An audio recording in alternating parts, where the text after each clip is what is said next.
kemudian Bu Nyai Aisyah ini memberikan saya kata-kata sholawat shollallahu ala Muhammad. Padahal sholawat itu apa saya tidak tahu. Kata-kata sholawat itu tidak tahu saya. Pokoknya saya mengucapkan shollallahu ala Muhammad. Itu pun tidak benar ucapan saya. Assalamualaikum warahmatullahi wabarakatuh. Pada video kali ini akan menyajikan sebuah kisah nyata seorang mu'alaf yang sebelumnya sudah banyak mengarungi berbagai macam agama yang ternyata bisa masuk Islam karena sholawat. Dan ketika setelah masuk Islam beliau semakin kaya raya karena sholawat. Semoga video kali ini bisa menginspirasi kita agar semakin cinta kepada Rasulullah dan semakin memperbanyak membaca sholawat. Allahumma sholli ala Muhammad. Jika dirasa video ini sangat bermanfaat, silahkan share, like, dan subscribe agar kami semakin kreatif dalam membuat video. Jangan lupa memberi kolom komentar agar kami semakin lebih kreatif ke depannya. Terima kasih, selamat menyaksikan. Assalamualaikum warahmatullahi wabarakatuh. Sebaik-baiknya orang yang mulia adalah orang yang memiliki ilmu kemudian disampaikan ke yang lain. Balihul ani walau ayat, sampaikan walau satu ayat. Bismillahirrahmanirrahim. Rabbi shrahli sadri wa yassirli amri wahlul 'uqdatam min lisani yafqahu qawli. Segala puji dan syukur hanya kepada Allah yang benar janjinya, yang akan menolong kita. Mudah-mudahan rahmat dan kesejahteraan tercurahkan kepada keluarga baginda Rasulullah Shallallahu Alaihi Wasallam dan kepada keluarganya, kepada sahabat-sahabatnya, dan kepada kita sekalian yang mau mengikuti apa yang menjadi sunnah-sunnah Kanjeng Nabi dengan berpegang teguh kepada Al-Quran. Saya dulu adalah orang Kristen. Saya menikah secara menikah Islam, tetapi saya tidak mantep karena waktu itu buru-buru masuk Islam dengan tidak ada ilmu. Bagaimana saya bisa mengamalkan kalau tidak ada ilmu? Amal tidak bisa jalan tanpa ilmu. Akhirnya selama 7 tahun saya mencari agama Islam itu waktu itu hanya untuk KTP saja. Kemudian saya masih belajar bagaimana agama Hindu, Buddha, Kuan Im, Situli, Simuli, Satpoho, sampai saya ke Tuban kemana mencari Allah. Akhirnya saya tahun 95 saya hijrah ke Pasuruan. Nah, waktu itu di daerah perumahan itu Bu Nyai berdakwah di sana karena belum ada pengajian. Bu Nyai Aisyah ini wakaf tanah, kemudian mendirikan musola yang ada di Kedondong Raya, Bogor Permai, Pasuruan. Nah, saya kan buka usaha salon. Nah, tetangga-tetangga itu pada ke salon saya, mengajak saya untuk untuk jalan-jalan dengan membayar ongkos waktu itu tahun 97 hanya 50.000 sampai dengan Jakarta. Akhirnya saya bukan tertarik karena apa? Karena rekreasi yang murah. Nah, dan disitulah kok banyak orang jilbaban semua. Saya itu pinjam. Frit, kamu jangan tidak pakai jilbab ya, pinjam kodong ke tetangga saya karena saya tidak punya kodong. Akhirnya berangkatlah saya 13 bis rombongan itu. Sesampai di Sunan Ampel, hati saya itu mulai tergerak, kok mulai seneng, mulai ada rahmat Allah turun ke saya. Karena saya itu dulu agamanya yang kuat, Kristennya, setiap minggu itu tanpa absen. Karena saya mengimani kalau saya Tuhan.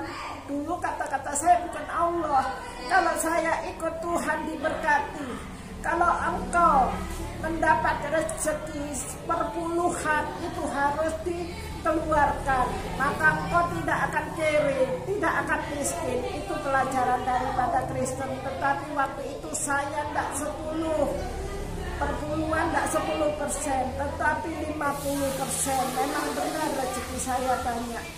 Akhirnya terputus karena suami saya memaksa saya untuk menjadi agama Islam, tapi waktu itu agama KTP. Nah, dari tur saya ke Wali Songo itulah saya mulai mendapatkan rahmat, mulai hati saya mulai lembut. Saya bertanya ke Bu Nyai Aisyah Longgong, Keraton Pasuruan. Bu Nyai, kalau saya tidak bisa apa-apa, Bu Nyai, apa yang harus saya sebut, Bu Nyai? Kemudian Bu Nyai Aisyah ini memberikan saya kata-kata sholawat, sholawat ala Muhammad. Padahal sholawat itu apa saya tidak tahu. Kata-kata sholawat itu tidak tahu saya. Pokoknya saya mengucapkan sholawat ala Muhammad. Itu pun tidak benar ucapan saya. Saya menyampaikan salallahu Muhammad, salallahu Muhammad, salallahu Muhammad. Saya tidak bisa salallahu ala Muhammad karena di agama saya yang dulu kalau mengucap Allah itu Allah, Allah, Allah. Jadi saya kesulitan menyebut salallahu. Akhirnya itu saya beri terus sallallahu Muhammad itu sampai dengan Wali Sunan Ampel sama dengan Cirebon, yaitu Wali Sunan Gunung Jati. Itu saya ucapkan terus sallallahu Muhammad. Akhirnya sampai di kembali lagi itu saya ucapkan terus 7.000 kali.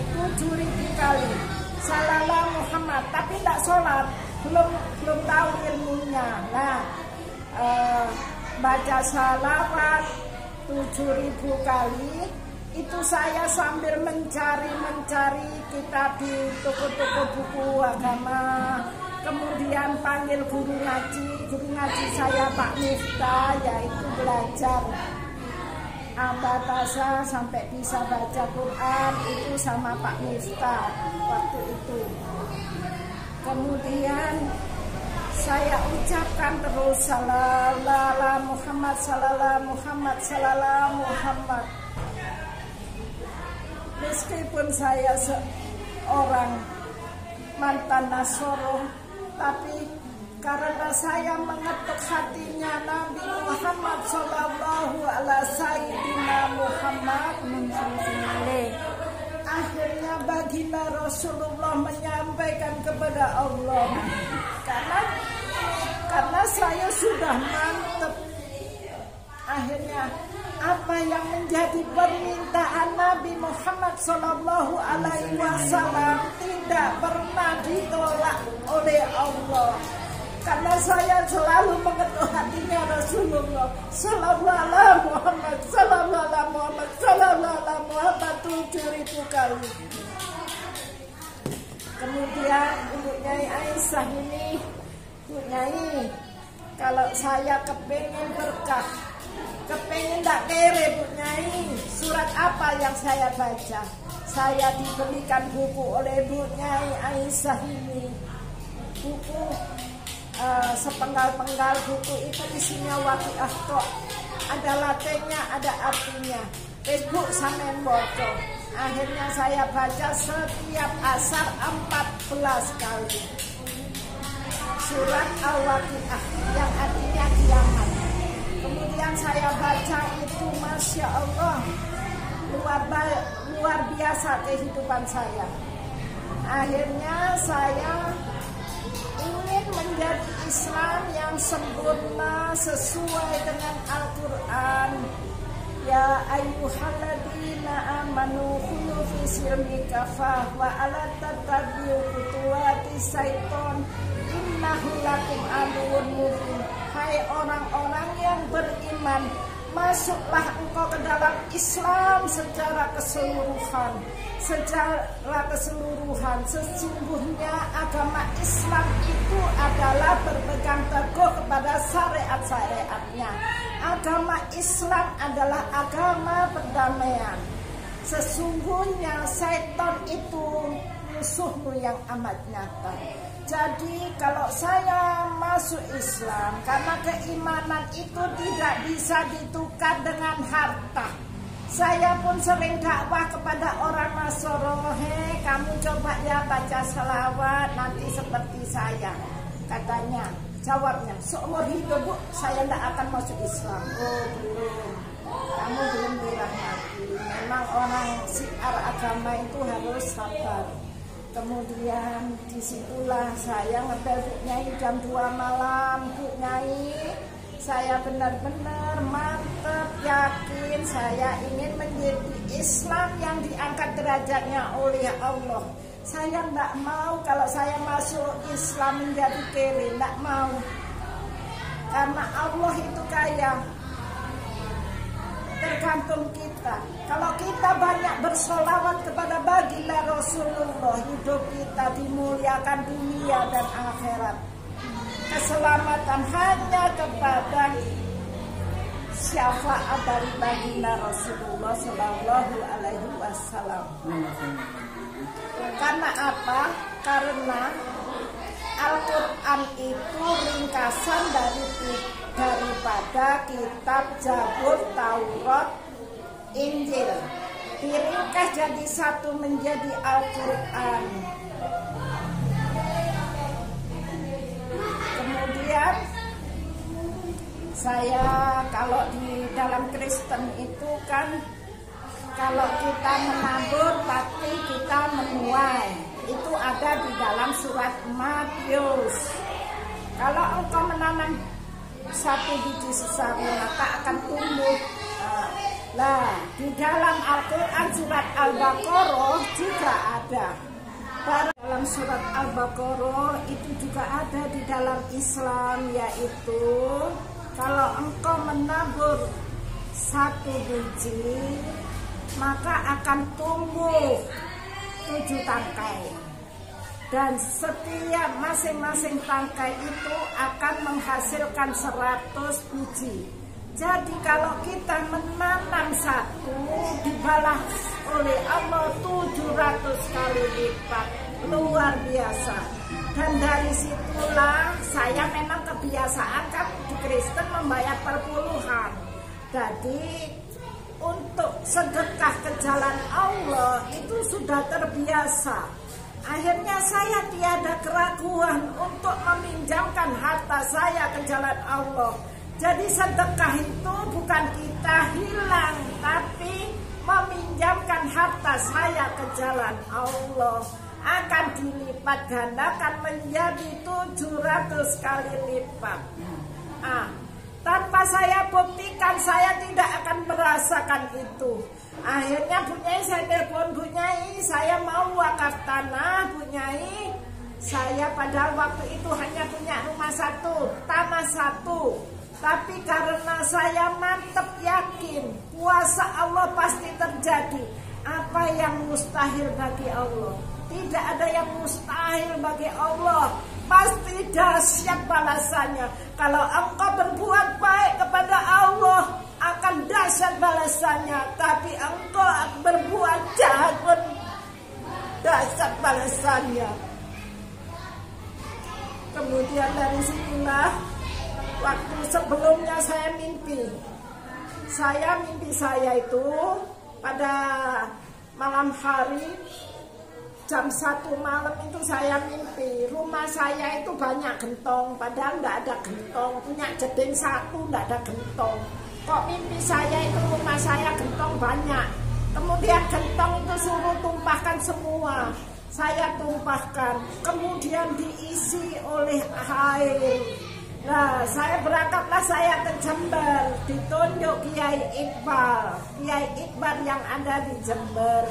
Nah, dan dari situ saya kan masih belum belum ngerti ilmu ya. dikasih surat sama Kiai Iqbal. Ini Bu, mimpi saya tadi malam ini Bu, surat Ar-Rahman. Dimana surat Ar-Rahman itu isinya tentang surga, tentang neraka, bahwa surga itu di bawahnya mengalir sungai-sungai. Terus saya tanya, Pak ya, untuk apa ini? Katanya temanku. Nah, waktu itu kan berangkat orang 3, Bu Menis sudah almarhum, kemudian Bu Nyai. Katanya Bu Menis, terus Bu aja terima, belum haji sih. Frit, cukup naik, sejuk kakek takon. Cukup naik, isinya tentang surat Ar-Rahman. Nah dari situlah, sepulang dari situlah, uang saya itu nggak tambah entek, tambah berlipat-lipat sesuai dengan Al-Quran 700 kali lipat. Saya wakaf tanah, saya beli tanah, saya bisa naik haji sampai 4 kali. Itu balasan Allah sangat dahsyat, luar biasa. Jadi menjadi Islam itu bukan syukur menghafal, tapi tidak merasakan, menghayati, artinya dipraktekkan. Karena ilmu, apapun orang sepinter-pinter apapun, terus saya cari ilmu. Tanpa ilmu saya tidak beramal. Bagaimana Bu Nyai? Kalau tidak ada ilmu bisa beramal apa tidak Bu Nyai? Tidak bisa karena ilmu. Kalau ilmu tadi, kemudian banyak kumpul-kumpul di pengajian. Yang bikin melarat, orang Islam bikin melarat karena apa? Satu, kalau berangkat ke masjid, niatnya sembahyang berjamaah, di dalamnya cepek. Apa itu cepek itu? Menceritakan tentang keduniawian, padahal itu di hadapan Allah kurang disiplin. Akhirnya apa? Engkau dilaknatnya selama 40 tahun. Jadi tidak mendapatkan hidayah Allah. Allah berkata, sesungguhnya malaikat, aku tidak senang melihat orang itu. Lemparkan dia ke luar. Itu kata Allah. Jadi kalau sudah masuk masjid, ya sudah, lihatnya Allah, bukan pikiran yang lain, bukan capa-capa, cerewet-cerewet sama temennya. Gimana? Oh, aku oleh pesenan, ini pirun kan? Nah, barang siapa membicarakan urusan dunia dalam masjid, maka Allah akan melaknatnya selama 40 tahun. Kemudian ya itu tidak ada perkembangan. Kalau kepingin yang dasar ya yang baik. Alhamdulillah saya di Pasuruan ini banyak wali-wali Allah. Contohnya yang tersyukur adalah wali Kiai Hamid Pasuruan. Di mana Kiai Hamid Pasuruan itu banyak mudah mau ketemu sama Nabi Khidir. Pada waktu itu,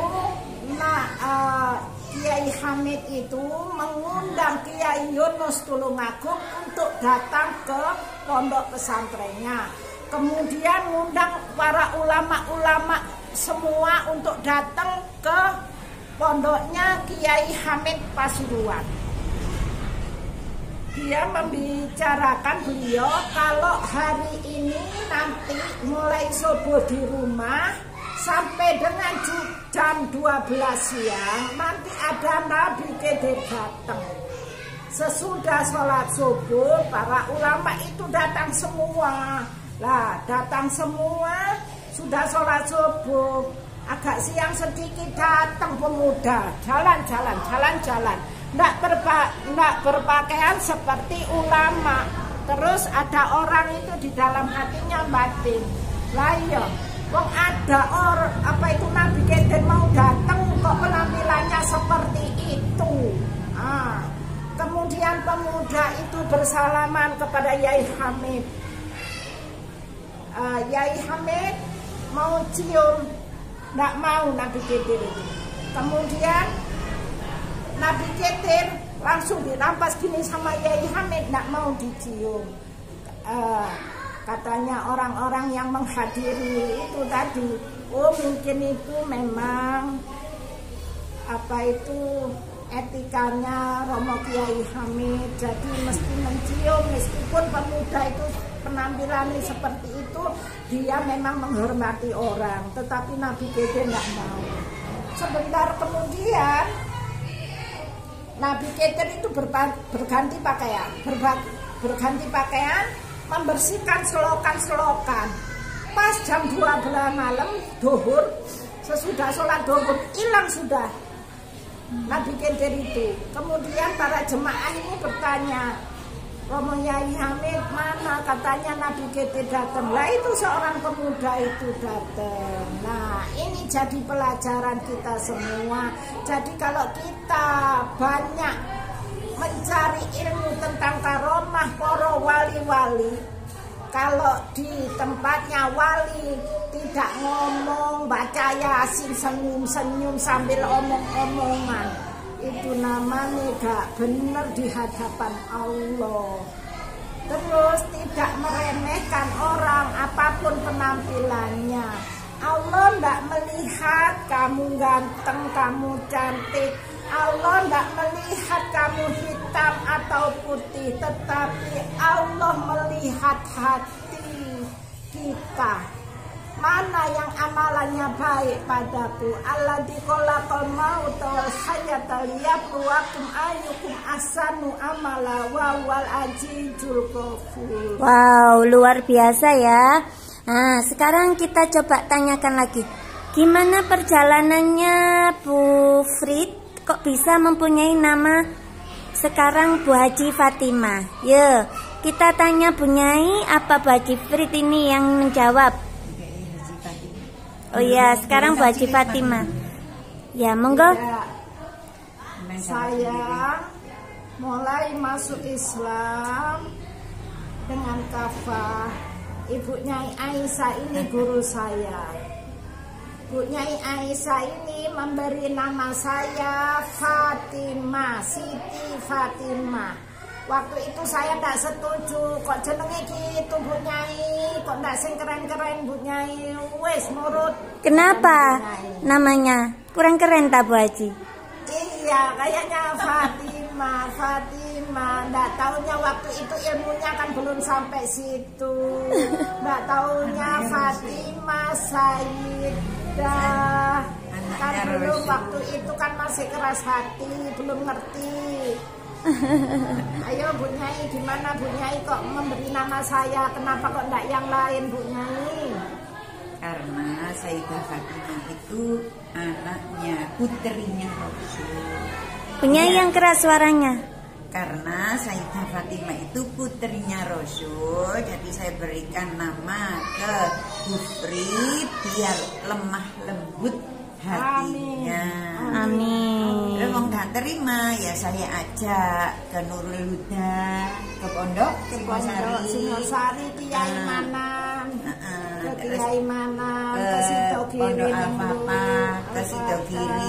Ngalap barokah bagaimana kalau ceritanya nama nama Siti Fatimah itu biar Bu Frit ini mantep dengan nama Siti Fatimah. Alhamdulillah karena mantep Allah memberikan rezeki lancar, bisa naik haji. Alhamdulillah. Waktu kenal saya masih punya sepeda, belum punya mobil. Alhamdulillah berkat Bu Fatimah ini mau menerima dengan nama Fatimah, ya di baca Fatihah, apa yang ada di Al-Quran dan memperbanyak selawat Maria. Akhirnya Allah selalu memberikan rezeki. Sekarang naik haji 4 kali, ya punya mobil. Alhamdulillah. Pujiannya gimana Bu Nyai? Nah sekarang pujiannya ini sudah keluar itu pujian sih. Ya, apa terus ini karena marah saya hibur. Sholli wa sallim man ala madah wal ali wal ashabi man qad waqada wal ali wal ashabi man qad waqada man wong kang ayu kat sembayang man wong kang ayu kat sembayang Siti Fatimah ayu nglakoni sembayang Siti Fatimah ayu nglakoni sembayang. Alhamdulillah.